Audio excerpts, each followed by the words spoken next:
નમસ્કાર વિદ્યાર્થી મિત્રો, કેમ છો? આનંદમાં ને? આજે આપણે 12th સાયન્સમાં આલ્કોહોલ, ફિનોલ અને ઇથર ચેપ્ટરની ચર્ચા આગળ વધારીશું. લાસ્ટ લેક્ચરમાં આપણે ફિનોલની રાસાયણિક પ્રક્રિયાઓની ચર્ચા કરતા હતા, ત્યાંથી આગળ વધીશું. પણ એ તરફ જતા પહેલા આપણે રાસાયણિક પ્રક્રિયાઓ એટલે કે રાસાયણિક ગુણધર્મોની ચર્ચા કરતા હતા. રાસાયણિક પ્રક્રિયાઓ જેમાં 3 પ્રકારની પ્રક્રિયા. પહેલો પ્રકાર OH બંધ સાથેની પ્રક્રિયાઓ.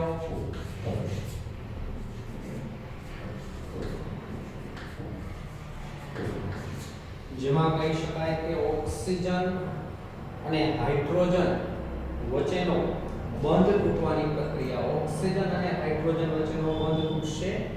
ઓક્સિજન અને હાઇડ્રોજન વચ્ચેનો બંધ તૂટશે. અને જેમાં આપણે તમને ખ્યાલ હોય તો આલ્કોહોલ અને ફિનોલની એસિડિકતાની ચર્ચા કરેલી. આલ્કોહોલ અને ફિનોલની એસિડિકતાની ચર્ચા કરેલી. અને બીજો ટોપિક એસ્ટરીકરણ પણ જોયેલું છે.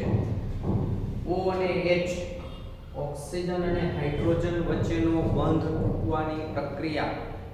ઓક્સિજન અને હાઇડ્રોજન વચ્ચેનો બંધ. તમને ખ્યાલ છે ઓક્સિજન અને હાઇડ્રોજન વચ્ચેનો બંધ તૂટશે તો હાઇડ્રોજન પર ધન વીજભાર, ઓક્સિજન પર ઋણ વીજભાર.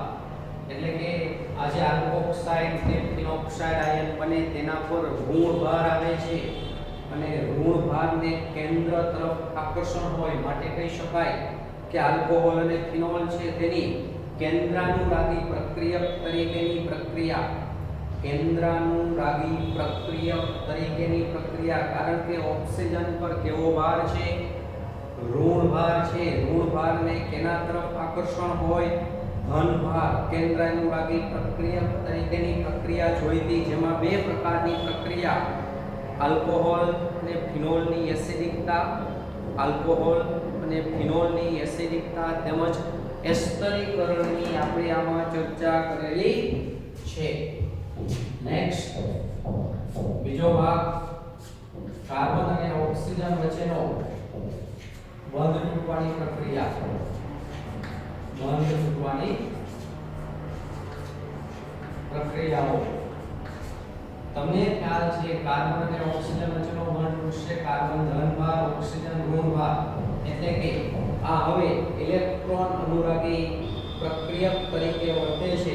અને જેમાં આપણે જુદી જુદી જે પ્રક્રિયાઓ જોયેલી છે તેમાં હાઇડ્રોજન હેલાઇડ સાથેની પ્રક્રિયા, ફોસ્ફરસ ટ્રાઇહેલાઇડ સાથેની પ્રક્રિયા, હાઇડ્રોજન હેલાઇડ સાથેની પ્રક્રિયા, ફોસ્ફરસ ટ્રાઇહેલાઇડ સાથેની પ્રક્રિયા, નિર્જલીકરણ અને ઓક્સિડેશનની ચર્ચા કરેલી છે. ફરીથી 4 પ્રકારની પ્રક્રિયાઓ કે જેમાં કાર્બન અને ઓક્સિજન વચ્ચેનો બંધ તૂટવાની પ્રક્રિયા થાય છે તેમાં આપણે ચર્ચા કરેલી છે. ત્યાં 4 પ્રકારની પ્રક્રિયા. તો પહેલો પ્રકાર હાઇડ્રોજન હેલાઇડ સાથેની પ્રક્રિયા. બીજો પ્રકાર છે ફોસ્ફરસ ટ્રાઇહેલાઇડ સાથેની પ્રક્રિયા. ત્રીજો પ્રકાર છે નિર્જલીકરણ અને ચોથો પ્રકાર છે ઓક્સિડેશન. નેક્સ્ટ ત્રીજો પ્રકાર આપણે જે ચર્ચા કરીએ છીએ ફિનોલ. જે ફિનોલ છે, ફિનોલ સંયોજનોની પ્રક્રિયાઓનો આપણે અભ્યાસ કરીએ છીએ. ફિનોલ સંયોજનોની પ્રક્રિયાઓ. ફિનોલ સંયોજનોની પ્રક્રિયાઓ. ફિનોલ સંયોજનોની પ્રક્રિયામાં જુદી જુદી 5 પ્રકારની પ્રક્રિયા આપેલી છે. જુદી જુદી 5 પ્રકારની પ્રક્રિયા આપેલી છે. પહેલો પ્રકાર ઇલેક્ટ્રોન અનુરાગી વિસ્થાપન પ્રક્રિયા. ઇલેક્ટ્રોન અનુરાગી વિસ્થાપન પ્રક્રિયા. બીજો પ્રકાર કોલ્બે પ્રક્રિયા. ત્રીજો પ્રકાર રિમર-ટીમાન પ્રક્રિયા. ત્રીજો પ્રકાર રિમર-ટીમાન પ્રક્રિયા. ચોથો પ્રકાર ઝિંક ડસ્ટ, ઝિંક પાવડર સાથેની પ્રક્રિયા. ઝિંક પાવડર સાથેની પ્રક્રિયા. અને પાંચમો પ્રકાર ઓક્સિડેશન. આવી 5 જુદી જુદી ફિનોલ સંયોજનો સાથેની પ્રક્રિયાઓ આપેલી છે. ફરીથી પહેલો પ્રકાર એરોમેટિક કેન્દ્રમાં થતી ઇલેક્ટ્રોન અનુરાગી વિસ્થાપન પ્રક્રિયા. એરોમેટિક કેન્દ્રમાં થતી ઇલેક્ટ્રોન અનુરાગી વિસ્થાપન પ્રક્રિયા.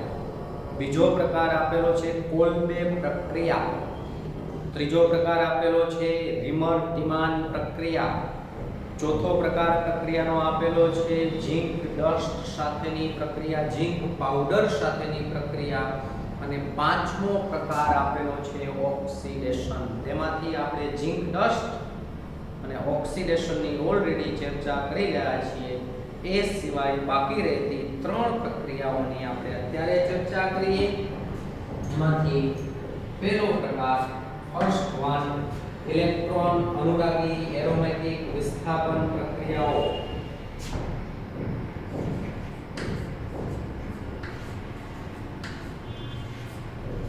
એરોમેટિક કેન્દ્રમાં થતી ઇલેક્ટ્રોન અનુરાગી વિસ્થાપન પ્રક્રિયાઓ.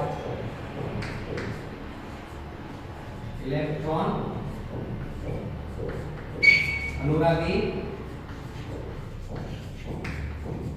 વિસ્થાપન પ્રક્રિયા. એરોમેટિક કેન્દ્રમાં થતી ઇલેક્ટ્રોન અનુરાગી વિસ્થાપન પ્રક્રિયાઓ. ફિનોલ છે એ ફિનોલ તમને ખ્યાલ છે એ રિંગ સાથે OH સમૂહ જોડાયેલો હોય. OH સમૂહ, તો આપણે આને કહીએ છીએ ફિનોલ. હાઇડ્રોક્સ બેન્ઝીન પણ છે, જેમાં ઓલરેડી ઓક્સિજન પર 2 અબંધકારક ઇલેક્ટ્રોન યુગ્મ આવેલા છે.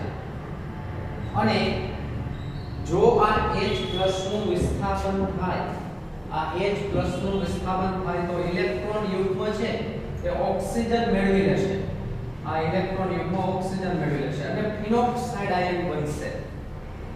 ફિનોલમાંથી ઉત્પન્ન થતો આ ફિનોક્સાઇડ આયન જુદી જુદી ઇલેક્ટ્રોન અનુરાગી વિસ્થાપન પ્રક્રિયાઓ આપે છે.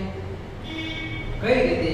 તો જેમાં તમને ખ્યાલ છે કે ધારો કે આ પાઈ બંધ તૂટે, એક બંધ તૂટશે એટલે 3 પ્રકાર. અહીંયા ઇલેક્ટ્રોન યુગ્મ અને ઋણ વિભાર આવશે ઓળખો સ્થાનમાં, અને મૂળ સ્થાનમાં ધન વિભાર આવશે. એક બંધ બરાબર 3 વસ્તુ. આ બંધ બરાબર 3 વસ્તુ. ઇલેક્ટ્રોન યુગ્મ, ઋણ વિભાર અને ધન વિભાર. બંધ બરાબર શું લખ્યું? ઇલેક્ટ્રોન યુગ્મ, ઋણ વિભાર અને ધન વિભાર. હવે એના કરતા વિરુદ્ધ એક બંધ બરાબર 3 વસ્તુ એપ્લાય કરી. એક પાઈ બંધ તોડો છો, 3 વસ્તુ. ઇલેક્ટ્રોન યુગ્મ, ઋણ વિભાર, કારણ કે અહીંયા ઇલેક્ટ્રોન યુગ્મ જાય છે. કારણ કે ઇલેક્ટ્રોન યુગ્મથી ઇલેક્ટ્રોન યુગ્મ અપાકર્ષણ અનુભવે, પરિણામે ઇલેક્ટ્રોન યુગ્મ અહીંયા શક્ય નથી. તો એ ઇલેક્ટ્રોન યુગ્મ ઓર્થો સ્થાનમાં જશે. ઇલેક્ટ્રોન યુગ્મ જશે તો ત્યાં કેવો વિભાર આવશે? ઋણ વિભાર. તો આ સ્થાનમાં ધન વિભાર. તો એક બંધ બરાબર કેટલી વસ્તુ મૂકો છો? 3 વસ્તુ. કઈ 3 વસ્તુ? ઇલેક્ટ્રોન યુગ્મ, પરિણામે ત્યાં ઋણ વિભાર અને બાકીના સ્થાનમાં ધન વિભાર. હવે એના કરતા વિરુદ્ધ આ ધન વિભાર, ઇલેક્ટ્રોન યુગ્મ અને ઋણ વિભારને દૂર કરીને ત્યાં બંધ ફરી પાછો મૂકી શકો. તો આ પ્રકારે ફિનોક્સાઇડ આયન છે એ ઓર્થો સ્થાન અને પેરા સ્થાનમાં ઇલેક્ટ્રોનની ઘનતા વધારે છે. ફિનોક્સાઇડ આયનમાં થતું સંસ્પંદન, આપણે જેના સંસ્પંદનીય બંધારણો પણ દોરેલા છે. જો કદાચ ખ્યાલ ન પડે તો મારો જે છે 2 લેક્ચર પહેલાનો લેક્ચર ફિનોક્સાઇડ આયનમાં થતું સંસ્પંદન, જેમાં આપણે ચર્ચા કરી કે ફિનોક્સાઇડ આયનમાં સંસ્પંદન થાય છે, પરિણામે ઓર્થો સ્થાનમાં ઇલેક્ટ્રોનની ઘનતા વધે છે. અહીંયા પણ ઇલેક્ટ્રોનની ઘનતા વધે છે અને પેરા સ્થાનમાં પણ ઇલેક્ટ્રોનની ઘનતામાં વધારો થાય છે. ફરીથી પેરા સ્થાનમાં ઇલેક્ટ્રોનની ઘનતા કઈ રીતે વધે? તો આ પાઈ બંધ તૂટી જાય, પરિણામે અહીંયા ઇલેક્ટ્રોન યુગ્મ શક્ય નથી, કારણ કે નજીક નજીક અપાકર્ષણ. જેમ અહીંયા પણ નજીક નજીક અપાકર્ષણ થતું હતું તેમ તો ઇલેક્ટ્રોન યુગ્મ અને ઋણ વિભાર પેરા સ્થાનમાં જશે. અહીંયા કેવો કેવો વીજભાર આવશે? ધન વીજભાર. ફરીથી એક બંધ તોડ્યો, એક બંધ બરાબર શું મૂકો છો? ઇલેક્ટ્રોન યુગ્મ ઋણ વીજભાર અને ધન વીજભાર. ફરી પાછો આ લઈ લો, ઇલેક્ટ્રોન યુગ્મ ઋણ વીજભાર અને ધન વીજભાર લઈ લેશો તો એની જગ્યાએ એક બંધ મૂકવામાં આવે છે. તો આ પ્રકારે ફિનોલમાંથી ઉત્પન્ન થતો ફિનોક્સાઇડ આયન, ફિનોલમાંથી ઉત્પન્ન થતો ફિનોક્સાઇડ આયન બંને ઓર્થો સ્થાન અને પેરા સ્થાનમાં ઇલેક્ટ્રોનની ઘનતા વધારે છે અને પરિણામે ઇલેક્ટ્રોન અનુરાગી વિસ્થાપન પ્રક્રિયાઓ ઓર્થો અને પેરા સ્થાનમાં થાય છે. બે પ્રકારની પ્રક્રિયાઓ અહીંયા આપણી એનસીઈઆરટી ની ટેક્સ્ટ બુકમાં આપેલી છે. પહેલો પ્રકાર એટલે નાઇટ્રેશન અને બીજો પ્રકાર હેલોજિનેશનમાં બ્રોમિનેશન. બે પ્રકારની પ્રક્રિયાઓ આપેલી છે. તો પહેલો પ્રકાર નાઇટ્રેશન. નાઇટ્રેશન ફિનોલ છે એ ફિનોલની મંદ નાઇટ્રિક એસિડ સાથે નીચા તાપમાને એટલે કે 298 કેલ્વિન જેટલું તાપમાન, તો માત્ર 5 અંશ સેલ્સિયસ જેટલું તાપમાન, માત્ર 25 અંશ સેલ્સિયસ જેટલું તાપમાન થયું. 298 કેલ્વિન એટલે 25 અંશ સેલ્સિયસ તાપમાને 298 કેલ્વિન તાપમાને નાઇટ્રેશન પ્રક્રિયાથી ઓર્થોનાઇટ્રોફિનોલ અને પેરાનાઇટ્રોફિનોલનું મિશ્રણ મળે છે. ખૂબ સહેલાઈથી નાઇટ્રેશન પ્રક્રિયા થાય છે. એકદમ સરળ. બેન્ઝીન રિંગ સાથે OH સમૂહ જોડાયેલો હોય તો આપણે આ સંયોજનને કહીએ છીએ ફિનોલ. ફિનોલની કેવી પ્રક્રિયા? તો નાઇટ્રેશન પ્રક્રિયા.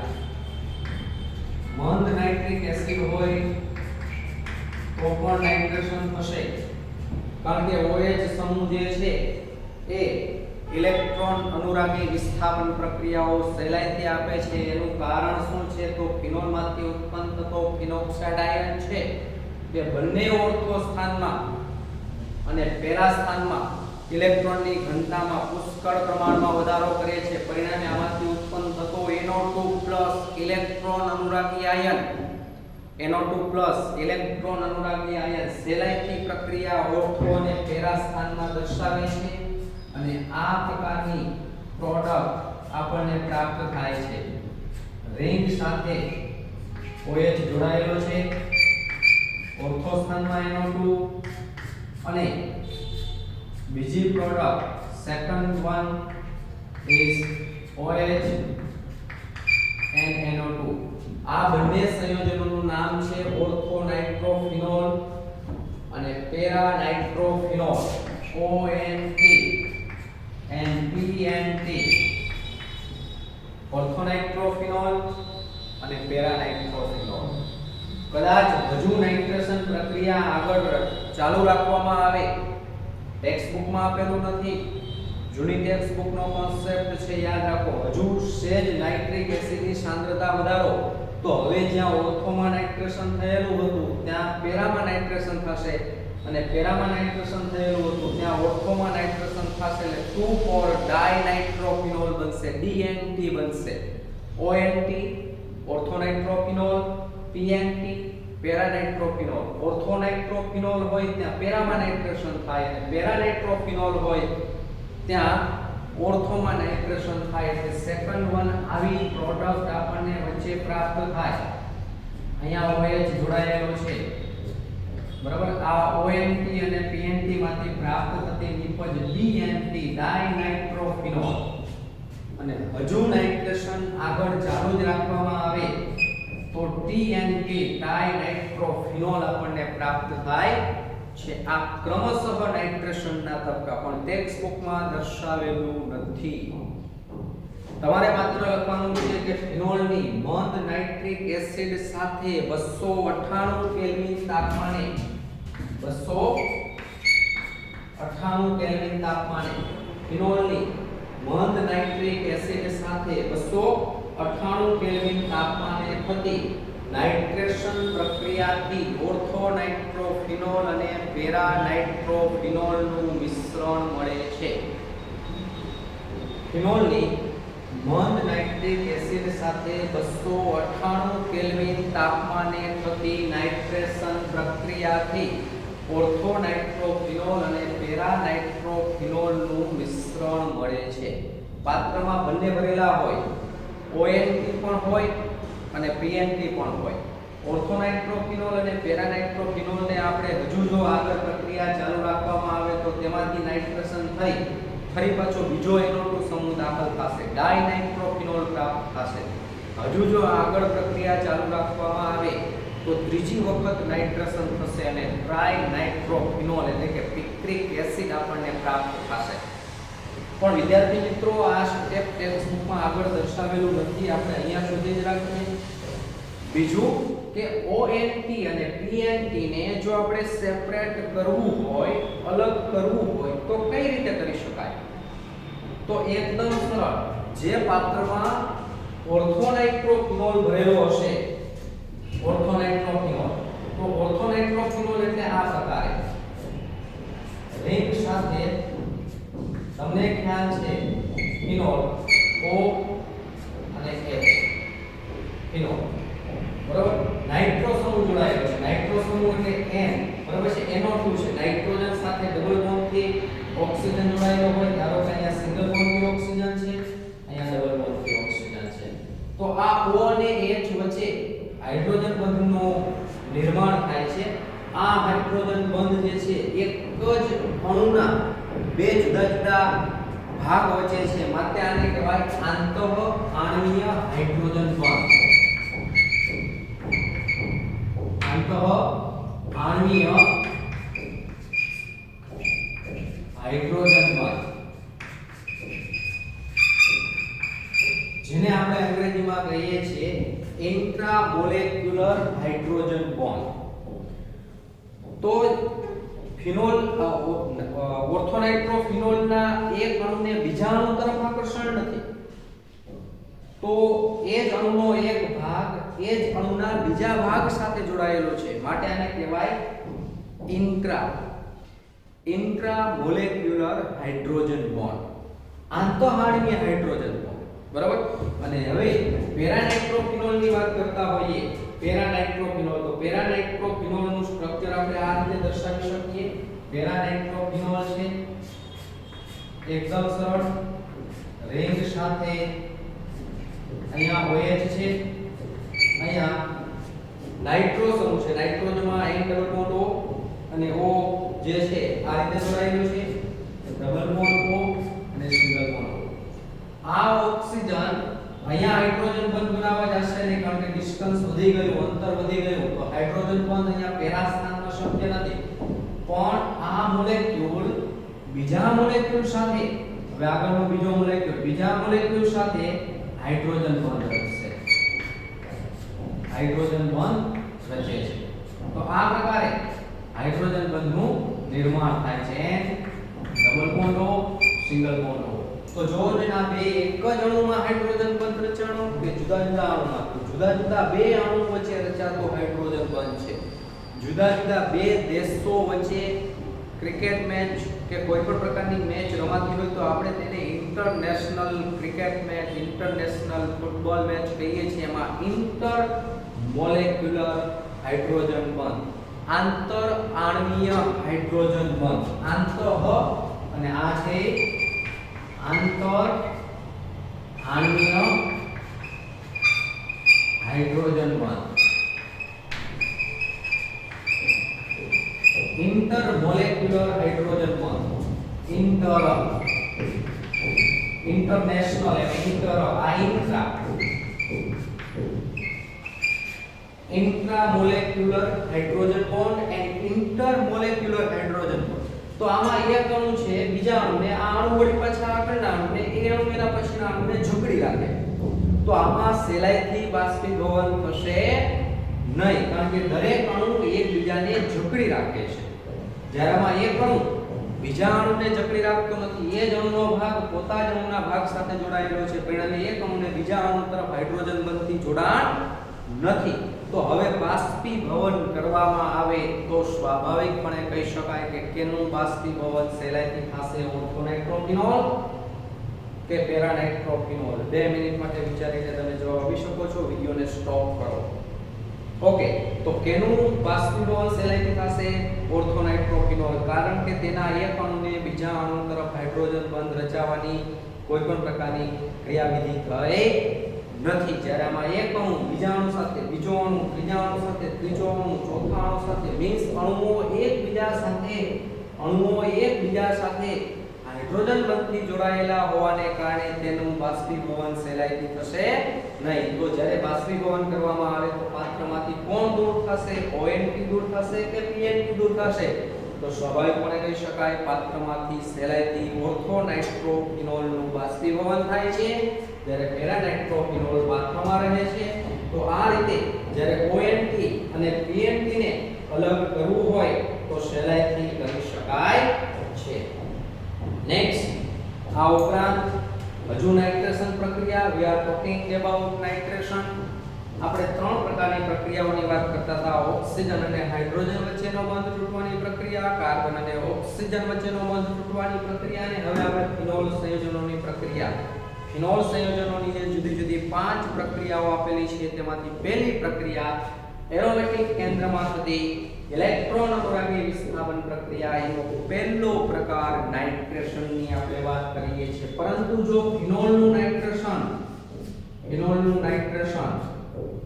રિંગ સાથે OH સમૂહ જોડાયેલો હોય તો આપણે તેને કહીએ છીએ ફિનોલ. ફિનોલનું નાઇટ્રેશન સાંદ્ર HNO3 વડે કરવામાં આવે, સાંદ્ર નાઇટ્રિક એસિડ, તો બંને ઓર્થો સ્થાન અને પેરા સ્થાનમાં એક સાથે નાઇટ્રેશન થઈ અને આપણને આ પ્રકારનો મોલેક્યુલ પ્રાપ્ત થાય છે. બંને ઓર્થો સ્થાનમાં એનો દાખલ થઈ જશે, અને પેરા સ્થાનમાં પણ એનો દાખલ થઈ જશે. આને આપણે કહીએ છીએ try nitrophenol, TNP, try nitrophenol, જેને આપણે પિક્રિક એસિડના નામથી ઓળખીએ છીએ. પિક્રિક એસિડ એક અગત્યનો પ્રબળ કાર્બનિક એસિડ છે, કારણ કે 3 ઇલેક્ટ્રોન અનુરાગી સમૂહો જોડાયેલા હોવાને કારણે સહેલાઈથી આ H+ નું વિસ્થાપન થશે અને પરિણામે કહી શકાય કે TNP ટ્રાઇનાઇટ્રોફિનોલ એક પ્રબળ કાર્બનિક એસિડ છે. અકાર્બનિક એસિડની વાત નથી થતી. પ્રબળ અકાર્બનિક એસિડો HCl, HNO3, H2SO4 બધા તો છે, પણ પિક્રિક એસિડ એક અગત્યનો થોડો વધુ પ્રબળ કાર્બનિક એસિડ છે. બરાબર? તો ફિનોલની સાંદ્ર નાઇટ્રિક એસિડ વડે થતી નાઇટ્રેશન પ્રક્રિયાથી 2,4,6 ટ્રાઇનાઇટ્રોફિનોલ એટલે કે પિક્રિક એસિડ બને છે. આનું નામ થશે 2,4,6 ટ્રાઇનાઇટ્રોફિનોલ, જેને આપણે પિક્રિક એસિડના નામથી ઓળખીએ છીએ. તો આ એક અગત્યની પ્રક્રિયા નાઇટ્રેશનની આપણે વાત કરી. મંદ નાઇટ્રિક એસિડ વડે 298 કેલ્વિન તાપમાને નાઇટ્રેશન પ્રક્રિયા કરશો તો ઓર્થોનાઇટ્રોફિનોલ અને પેરાનાઇટ્રોફિનોલ આ બંનેને અલગ કરવા હોય તો જો બાષ્પીભવન કરવામાં આવે તો ઓર્થોનાઇટ્રોફિનોલમાં આંતઃઆણ્વીય હાઇડ્રોજન બંધ હોવાને કારણે સહેલાઈથી બાષ્પીભવન થશે, જ્યારે પેરાનાઇટ્રોફિનોલમાં આંતરઆણ્વીય હાઇડ્રોજન બંધ હોવાને કારણે બાષ્પીભવન થશે નહીં. તો પાત્રમાં PNT પેરાનાઇટ્રોફિનોલ પડેલું રહેશે, જ્યારે ONP ઓર્થોનાઇટ્રોફિનોલને આપણે સહેલાઈથી દૂર કરી શકીએ. પરંતુ જો ફિનોલનું નાઇટ્રેશન સાંદ્ર નાઇટ્રિક એસિડ વડે કરવામાં આવે તો 2,4,6 ટ્રાઇનાઇટ્રોફિનોલ એટલે કે પિક્રિક એસિડ બને છે. પરંતુ આમાં નિપજ પ્રમાણ વધુ પ્રાપ્ત થતું નથી. જો વધુ નિપજ પ્રાપ્ત કરવી હોય તો ફિનોલ પહેલા સાંદ્ર સલ્ફ્યુરિક એસિડ વડે સલ્ફોનેશન કરવામાં આવે અને પરિણામે ફિનોલ 2,4 ડાયસલ્ફોનિક એસિડ પ્રાપ્ત થાય છે અને ફરી પાછું તેનું જો નાઇટ્રેશન કરવામાં આવે તો ટ્રાઇનાઇટ્રોફિનોલ આપણે પ્રાપ્ત કરી શકીએ છીએ. એટલે આ પહેલી નાઇટ્રેશન પ્રક્રિયા અને બીજી હેલોજિનેશનમાં બ્રોમિનેશન ટેક્સ્ટમાં દર્શાવેલું છે. બ્રોમિનેશન પ્રક્રિયાની વાત કરીએ. ફિનોલ છે, ફિનોલ રિંગ સાથે OH સમૂહ જોડાયેલો હોય તો આપણે આને કહીએ છીએ ફિનોલ. ફિનોલની નિર્બળ ધ્રુવીય દ્રાવક કાર્બન ડાઇસલ્ફાઇડ ન લેવું હોય તો ક્લોરોફોર્મ પણ ચાલે, CHCl3 ક્લોરોફોર્મ પણ ચાલે. કાર્બન ડાઇસલ્ફાઇડ CH2/CHCl3 નિર્બળ ધ્રુવીય દ્રાવકમાં બ્રોમિન સાથેની પ્રક્રિયાથી Br2 સાથેની પ્રક્રિયાથી ફિનોલની નિર્બળ ધ્રુવીય દ્રાવક કયું છે? કાર્બન ડાઇસલ્ફાઇડ અથવા ક્લોરોફોર્મ. નિર્બળ ધ્રુવીય દ્રાવક કાર્બન ડાઇસલ્ફાઇડ અથવા ક્લોરોફોર્મ. ફિનોલની નિર્બળ ધ્રુવીય દ્રાવક જેવા કે કાર્બન ડાઇસલ્ફાઇડ અથવા ક્લોરોફોર્મ જેવા દ્રાવક સાથે બ્રોમિન સાથેની નીચું તાપમાન એટલે 273 કેલ્વિન જેટલું ટેમ્પરેચર છે, 273 કેલ્વિન એટલે 0 સેલ્સિયસ તાપમાને બ્રોમિનેશન પ્રક્રિયાથી ઓર્થોબ્રોમોફિનોલ અને પેરાબ્રોમોફિનોલ આવી નિપજ પ્રાપ્ત થાય છે. રિંગ સાથે બ્રોમિન ઓર્થોમાં જોડાય અથવા બીજી શક્યતા એ છે કે રિંગ સાથે Br છે એ પેરાબ્રોમોફિનોલ જોડાય. ઓર્થો બ્રોમોફિનોલ અને પેરાબ્રોમોફિનોલ આ બે નિપજો પ્રાપ્ત થાય છે. પણ ઓર્થોબ્રોમોફિનોલ છે ને એ ઓછી માત્રામાં હોય, અલ્પ માત્રામાં હોય, અને પેરાબ્રોમોફિનોલ છે એ વધુ માત્રામાં હોય. ફરીથી ફિનોલની નિર્બળ ધ્રુવીય દ્રાવક જેવા કે કાર્બન ડાઇસલ્ફાઇડ અથવા ક્લોરોફોર્મની હાજરીમાં બ્રોમિન સાથેની નીચા તાપમાને પ્રક્રિયા થતા ઓર્થોનાઇટ્રોફિનોલ અને પેરાનાઇટ્રોફિનોલનું મિશ્રણ મળે છે. પણ ઓર્થોબ્રોમોફિનોલ અને પેરાબ્રોમોફિનોલનું મિશ્રણ મળે છે. પણ ઓર્થોબ્રોમોફિનોલ છે એ અલ્પ માત્રામાં છે, જ્યારે પેરાબ્રોમોફિનોલ છે એ વધુ માત્રામાં છે. ફિનોલની નિર્બળ ધ્રુવીય દ્રાવક જેવા કે કાર્બન ડાઇસલ્ફાઇડ અથવા ક્લોરોફોર્મની હાજરીમાં બ્રોમિન સાથેની 273 કેલ્વિન તાપમાને થતી બ્રોમિનેશન પ્રક્રિયાથી ઓર્થોબ્રોમોફિનોલ અને પેરાબ્રોમોફિનોલનું મિશ્રણ મળે છે. પરંતુ જો ફિનોલ જે છે એની ડાયરેક્ટ બ્રોમિનેશન પ્રક્રિયા કરવામાં આવે તો 2,4,6 ટ્રાઇબ્રોમોફિનોલ પ્રાપ્ત થાય છે. આ પ્રકારે ડાયરેક્ટ બ્રોમિનેશન પ્રક્રિયા આ રિંગ સાથે OH જોડાયેલો હોય જેને આપણે કહીએ છીએ ફિનોલ. ફિનોલની બ્રોમિન જળ સાથેની પ્રક્રિયા 3 મોલ ઓફ Br2 જળ, 3 બ્રોમિન અહીંથી અને 3 હાઇડ્રોજન અહીંથી એટલે 3 મોલ ઓફ HBr છૂટું પડશે. 3 મોલ HBr ના મુક્ત થશે અને 3 બ્રોમિન જોડાઈ જશે, 2 ઓર્થોમાં જોડાશે, 2 ઓર્થોમાં જોડાશે, એક ઓર્થોમાં અહીંયા, બીજો ઓર્થો અહીંયા અને એક પેરામાં જોડાશે. 2,4,6 ટ્રાઇબ્રોમોફિનોલના સફેદ અવક્ષેપ પ્રાપ્ત થાય. 2,4,6 ટ્રાઇબ્રોમોફિનોલના સફેદ અવક્ષેપ પ્રાપ્ત થાય છે. ફિનોલની બ્રોમિન જળ સાથેની પ્રક્રિયાથી 2,4,6 ટ્રાઇબ્રોમોફિનોલના સફેદ અવક્ષેપ પ્રાપ્ત થાય છે. 2,4,6 ટ્રાઇબ્રોમોફિનોલના સફેદ અવક્ષેપ પ્રાપ્ત થાય છે. તો એરોમેટિક કેન્દ્રમાં થતી ઇલેક્ટ્રોન અનુરાગી વિસ્થાપન પ્રક્રિયામાં બે પ્રક્રિયાનો આપણે અભ્યાસ કરેલો છે, નાઇટ્રેશન એન્ડ હેલોજિનેશન. હેલોજિનેશન એટલે આપણે તેમાંથી બ્રોમિનેશનની વાત કરેલી છે. આ ઉપરાંત બ્રોમિનેશન સામાન્ય રીતે FeBr3 જેવા લुईस એસિડ ઉદ્દીપકની હાજરીમાં પણ બ્રોમિનેશન કરી શકાય. જો બ્રોમિનેશન કરેલું હોય Br2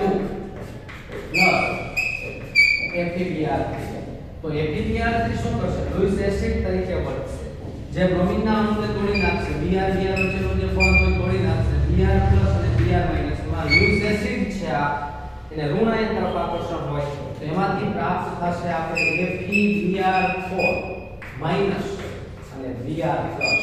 આ Br પ્લસ છે ઇલેક્ટ્રોન અનુરાગી આયન તરીકે વર્તે. જેમ આમાંથી ઉત્પન્ન થતો NO2 પ્લસ આમાંથી ઉત્પન્ન થતો NO2 પ્લસ જો પોતાના પર ધન ભાર છે, સમજો પોતાના પર ધન ભાર છે NO2 પર, પરિણામે ઇલેક્ટ્રોન અનુરાગી આયન તરીકે વર્તે. એટલે આ પ્રક્રિયાને આપણે કીધું ઇલેક્ટ્રોન અનુરાગી વિસ્થાપન પ્રક્રિયા. આમાંથી ઉત્પન્ન થતો Br પ્લસ Br માઈનસ ને તો આ લુઈસ એસિડ ખેંચી લે છે પોતાના તરફ આકર્ષી લે છે. FeBr3 માંથી FeBr4 માઈનસ બને છે અને ઉત્પન્ન થતો Br પ્લસ આને આપણે કહીએ છીએ ઇલેક્ટ્રોન અનુરાગી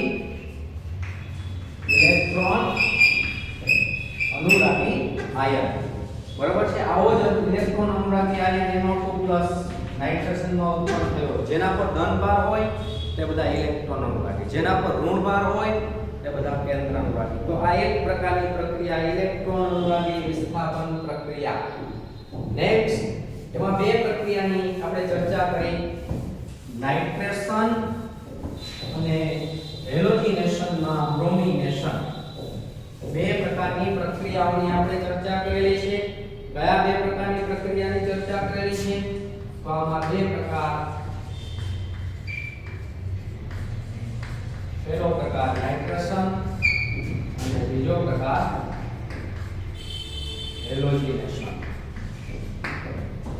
બીજી પ્રક્રિયાની ચર્ચા કરીએ. ટોટલ ફિનોલની 5 પ્રક્રિયાઓ આપેલી છે.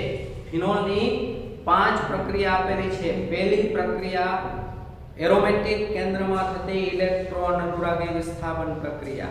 બીજી પ્રક્રિયા કોલ્બે પ્રક્રિયા. ત્રીજી પ્રક્રિયા રિમર-ટીમાન પ્રક્રિયા. ચોથી પ્રક્રિયા ઝિંક ડસ્ટ ઝિંક પાવડર સાથેની પ્રક્રિયા, જેમાં તમને ખ્યાલ છે ફિનોલને ઝિંક ડસ્ટ સાથે ગરમ કરો તો ZnO મુક્ત થાય અને બેન્ઝીન પ્રાપ્ત થાય છે, જેની આપણે ઓલરેડી લાસ્ટ લેક્ચરમાં ચર્ચા કરી ગયા છીએ, એટલે અત્યારે કંઈ ચર્ચા કરતા નથી. ફિનોલને ઝિંક ડસ્ટ એટલે કે ઝિંક પાવડર સાથે ગરમ કરો તો ઝિંક ઓક્સાઇડ મુક્ત થાય અને બેન્ઝીન પ્રાપ્ત થાય છે. અને પાંચમી પ્રક્રિયા ઓક્સિડેશનની પણ આપણે ચર્ચા કરેલી. ફિનોલની ઓક્સિડેશન પ્રક્રિયાથી બેન્ઝોક્વિનોન પ્રાપ્ત થાય છે. બેન્ઝોક્વિનોન. ફિનોલની ઝિંક ડસ્ટ સાથેની પ્રક્રિયાથી બેન્ઝીન અને ફિનોલની ઓક્સિડેશન પ્રક્રિયાથી બેન્ઝોક્વિનોન પ્રાપ્ત થાય છે. આ બધી જ પ્રક્રિયાઓની આપણે ચર્ચા કરેલી છે. નેક્સ્ટ કોલ્બે પ્રક્રિયા. બીજી પ્રક્રિયા છે કોલ્બે પ્રક્રિયા. કોલ્બે સ્મિથ પ્રક્રિયા. કોલ્બે પ્રક્રિયા છે એમાં શું હોય તો એકદમ સરળ. ફિનોલ છે રિંગ સાથે OH સમૂહ જોડાયેલો હોય તો આપણે તેને કહીએ છીએ ફિનોલ. તો ફિનોલની પ્રક્રિયા NaOH સાથે કરવામાં આવે. NaOH તો H2O મુક્ત થશે, જેમાં તમને ખ્યાલ છે H+ અને OH- H2O મુક્ત થશે અને H+ ને સ્થાને આ H+ ને સ્થાને Na+ ગોઠવાશે. તો ફિનોલમાંથી સોડિયમ ફિનોક્સાઇડ બનશે. સોડિયમ ફિનોક્સાઇડ બનશે અને આ સોડિયમ ફિનોક્સાઇડ છે ને એ વિસ્થાપન પ્રક્રિયા માટે ફિનોલ કરતા વધુ પ્રતિક્રિયાત્મકતા દર્શાવે છે. એટલે કે નિર્બળ કોઈ પદાર્થ આવે તોય આ પ્રક્રિયા દર્શાવે, કારણ કે વધુ પ્રતિક્રિયાત્મક છે. ફરીથી ફિનોલ કરતા સોડિયમ ફિનોક્સાઇડ ઇલેક્ટ્રોન અનુરાગી આયન તરફ વધુ પ્રતિક્રિયાત્મકતા દર્શાવે છે, વધુ સક્રિયતા દર્શાવે છે. કોણ વધુ સક્રિયતા દર્શાવે છે? ફિનોલ, કે તેમાંથી ઉત્પન્ન થતો સોડિયમ ફિનોક્સાઇડ. તો સોડિયમ ફિનોક્સાઇડ છે એ ફિનોલ કરતા ઇલેક્ટ્રોન અનુરાગી પ્રક્રિયક તરફ વધુ પ્રતિક્રિયાત્મકતા દર્શાવે છે. તો આપણે ઇલેક્ટ્રોન અનુરાગી પ્રક્રિયા, દાખલા તરીકે CO2 વાયુ પસાર કરવામાં આવે. CO2 વાયુ પસાર કરશો તો આ પ્રકારની પ્રોડક્ટ આપણને પ્રાપ્ત થાય છે. રિંગ સાથે ONA જોડાયેલો છે. આ CO2 છે આ ઓર્થો સ્થાનમાં ગોઠવાઈ જશે.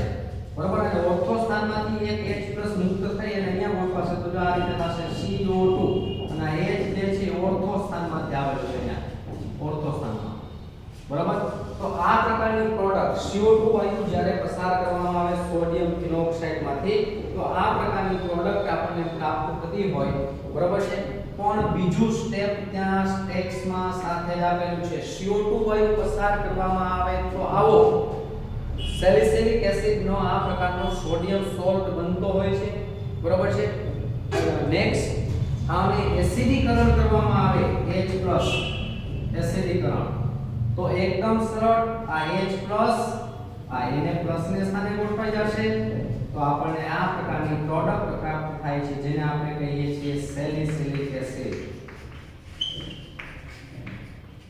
સેલિસિલિક એસિડ સેલિસિલિક એસિડ નું બીજું નામ છે ઓર્થો હાઇડ્રોક્સી બેન્ઝોઇક એસિડ અથવા ortho hydroxy benzene carboxylic acid 2 hydroxy એમ પણ કહી શકાય 2 હાઇડ્રોક્સી બેન્ઝીન કાર્બોક્સિલિક એસિડ અથવા ortho hydroxy benzoic acid salicylic acid છે સેલિસિલિક એસિડ માંથી મિથાઇલ સેલિસિલેટ બનાવી શકાય જે બામમાં એક અગત્યનો ઘટક છે બરાબર એસ્પિરિન પણ બનાવી શકાય એસ્પિરિન એક અગત્યનું વેદનાહાર ઔષધ છે જેની ચર્ચા આપણે પછી કરીશું તો આ એક અગત્યનું પરિવર્તન છે સેલિસિલિક એસિડ ફિનોલમાંથી સેલિસિલિક એસિડ ફરીથી ફિનોલની NaOH સાથેની પ્રક્રિયાથી સોડિયમ ફિનોક્સાઇડ બને છે સોડિયમ ફિનોક્સાઇડ ઇલેક્ટ્રોન અનુરાગી પ્રક્રિયક તરફ વધુ પ્રતિક્રિયાત્મકતા દર્શાવે છે જેની CO2 વાયુ સાથે પ્રક્રિયા કરી એસિડીકરણ કરતા CO2 વાયુ સાથે પ્રક્રિયા કરી CO2 વાયુ સાથે પ્રક્રિયા કરી એસિડીકરણ કરતા સેલિસિલિક એસિડ બને છે સેલિસિલિક એસિડ બને છે સેલિસિલિક એસિડ નું IUPAC નામ થશે 2 hydroxy benzene carboxylic acid 2 hydroxy benzene carboxylic acid અથવા એનું બીજું સામાન્ય નામ છે ઓર્થો હાઇડ્રોક્સી બેન્ઝોઇક એસિડ તો આ પ્રકારે આટલા ભાગની ચર્ચા કરેલી છે નેક્સ્ટ લાસ્ટ લેક્ચર લાસ્ટ પ્રક્રિયા જે બાકી છે એમાં રિમર ડિમાન્ડ પ્રક્રિયા બાકી છે જેની આપણે આવતા લેક્ચરમાં ચર્ચા કરીશું ચોથી પ્રક્રિયા આપણે જોઈ રહ્યા છીએ ઝિંક પાવડર ઝિંક રજ સાથેની પ્રક્રિયા ઝિંક રજ સાથેની પ્રક્રિયા અને પાંચમી પ્રક્રિયા ઓક્સિડેશન આ પણ આપણે અભ્યાસ કરી રહ્યા છીએ જેનો તમને ખ્યાલ છે ફિનોલનું જો ઓક્સિડેશન કરવામાં આવે ફિનોલનું જો ઓક્સિડેશન કરવામાં આવે તો બેન્ઝોક્વિનોન પ્રાપ્ત થાય છે ફિનોલની જો ઝિંક ડસ્ટ એટલે કે ઝિંક રજ સાથે પ્રક્રિયા કરવામાં આવે તો ફિનોલમાંથી બેન્ઝીન પ્રાપ્ત થાય છે પછી બેન્ઝીનનું આપણે ઘણી પ્રક્રિયા કરી શકીએ nitration sulphonation alkylation acylation chlorination bromination તો ઘણા પરિવર્તન માટે જંકશન રૂપ પ્રક્રિયા છે એટલે ખાસ યાદ રાખજો નેક્સ્ટ રિમર ડિમાન્ડ પ્રક્રિયા જેમ આપણે ઓર્થો હાઇડ્રોક્સી બેન્ઝોઇક એસિડ અથવા ortho hydroxy benzene carboxylic acid અથવા 2 હાઇડ્રોક્સી બેન્ઝીન કાર્બોક્સિલિક એસિડ બનાવેલો છે એમાં અહીંયા જો આલ્ડીહાઇડ સમૂહ દાખલ કરવામાં આવે એસિડને બદલે તો આ સેલિસિલિક એસિડને બદલે સેલિસાલ્ડીહાઇડ બને છે અને એ પ્રક્રિયાનો આપણે રિમર ડિમાન્ડ પ્રક્રિયામાં અભ્યાસ કરવાનો છે જેની ચર્ચા આપણે નેક્સ્ટ લેક્ચરમાં કરીશું નેક્સ્ટ લેક્ચરમાં સેલિસાલ્ડીહાઇડ આ સેલિસિલિક એસિડ છે સેલિસિલિક એસિડ નું IUPAC નામકરણ થશે 2 હાઇડ્રોક્સી બેન્ઝીન કાર્બોક્સિલિક એસિડ એ જ રીતે સેલિસાલ્ડીહાઇડ બનશે 2 હાઇડ્રોક્સી બેન્ઝાલ્ડીહાઇડ સેલિસાલ્ડીહાઇડ તો આવી જુદી જુદી 5 પ્રક્રિયાઓ ફિનોલમાં આપેલી છે ફરીથી પહેલી પ્રક્રિયા એરોમેટિક કેન્દ્રમાં થતી ઇલેક્ટ્રોન અનુગામી વિસ્થાપન પ્રક્રિયા જેમાં બે પ્રક્રિયા છે નાઇટ્રેશન અને હેલોજિનેશન બીજી પ્રક્રિયા છે કોલ્બે પ્રક્રિયા કે જેમાં સેલિસિલિક એસિડ પ્રાપ્ત થાય છે ત્રીજી પ્રક્રિયા છે રિમર ડિમાન્ડ પ્રક્રિયા કે જેમાં સેલિસાલ્ડીહાઇડ પ્રાપ્ત થાય છે ચોથી પ્રક્રિયા છે ઝિંક પાવડર સાથેની પ્રક્રિયા કે જેમાં બેન્ઝીન પ્રાપ્ત થાય છે અને પાંચમી પ્રક્રિયા છે ઓક્સિડેશન કે જેમાં બેન્ઝોક્વિનોન પ્રાપ્ત થાય છે વિદ્યાર્થી મિત્રો તમારે આ બધી જ પ્રક્રિયાઓ 2 વખત 3 વખત લખીને તૈયાર કરવાની છે લખશો તો કોન્ફિડન્સ આવશે, સહેલાઈથી પેપર પૂરું થશે, ભૂલાવાની શક્યતાઓ ઓછી છે. ઓર્ગેનિક વાંચીને તૈયાર ન કરી શકાય, માત્ર ને માત્ર ઓર્ગેનિક વધુ સારી રીતે તૈયાર કરવું હોય તો લખવા જેવો અતિ ઉત્તમ વિકલ્પ છે જ નહીં. Work hard, work hard, work hard. Success is your fat. સફળતા તમારા કદમ ચૂમશે. બરાબર. કોરોનાના કાળમાં આપણે થોડી સારી મહેનત કરશું તો એ વધુમાં વધુ યોગ્ય મહેનત બનશે. ઘણા વિદ્યાર્થીઓ નાસીપાસ થઈને મહેનત ઓછી કરી છે, પણ આપણા ક્રિએટિવ સ્કૂલના વિદ્યાર્થીઓમાં એ આવે જ નહીં, કારણ કે વી આર ક્રિએટર્સ. આપણે બધા ક્રિએટર્સ છીએ, અને ક્રિએટર્સ પાસે ક્રિએટિવિટી ન હોય તો કેની પાસે ક્રિએટિવિટી હોય? એટલે તમારે ક્યાંય પાછું મૂકવાનું નથી. હજુ આપણી પાસે ઘણો સમય છે. We have not only enough time but more than enough time. આપણે પૂરતો સમય નથી, પૂરતા કરતાં વધુ સારો સમય છે, કારણ કે 30-35% સિલેબસમાં ઘટાડો થયો છે, અને વળી પાછું પેપર પણ સહેલું નીકળશે. બરાબર.